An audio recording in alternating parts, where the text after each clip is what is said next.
ईसाई, मुसलमान और यहूदी सिर्फ एक खुदा पर यकीन रखते हैं और तीनों हज़रत इब्राहिम की औलादों में से हैं। हज़रत इब्राहिम के दो बेटे थे, हज़रत इस्माइल और हज़रत ईसाक। यहूदी हज़रत ईसाक के बेटे हज़रत याकूब की औलादों में से हैं, जिन्हें इज़राइल भी कहा जाता था। आप सभी जानते हैं कि आसमानी किताबें चार हैं: तौरात, ज़बूर, इंजील, कुरान। तौरात हज़रत मूसा पर नाजिल हुई, जिसे यहूदी अपनी किताब तनाख मानते हैं। कुरान में तौरात का जिक्र है, लेकिन वक्त के साथ इसमें तब्दीलियाँ हुई, इसलिए मुसलमान आज के तौरात को मुकम्मल नहीं मानते, क्योंकि खुदा की भेजी किताब में बदलाव नहीं होता। दूसरी तरफ क्रिश्चियन हज़रत ईसा, जीसस क्राइस्ट को खुदा का बेटा मानते हैं। हज़रत ईसा भी हज़रत ईसाक की औलाद से थे, लेकिन ईसाईयत एक ऐसा मजहब है जो हर नस्ल और कौम के लोगों को शामिल करता है। ईसाई हज़रत ईसा पर नाजिल हुई किताब बाइबल को मानते हैं, जिसे मुसलमान इंजील मानते हैं, पर मुकम्मल नहीं। और अब बात करते हैं मुसलमानों की।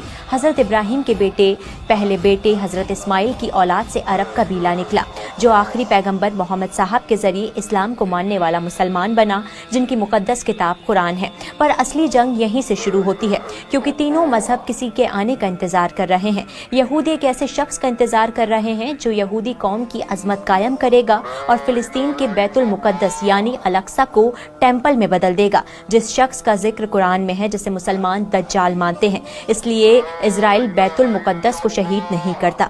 दूसरी तरफ ईसाई यानी क्रिश्चियन हज़रत ईसा के आने का इंतजार कर रहे हैं। उनका मानना है कि वो दोबारा यरूशलेम यानी फिलिस्तीन में आएंगे, ताकि क़यामत के दिन यानी जजमेंट डे पर गुनाहों का हिसाब लें और खुदा की हुकूमत को मुकम्मल तौर पर कायम करें।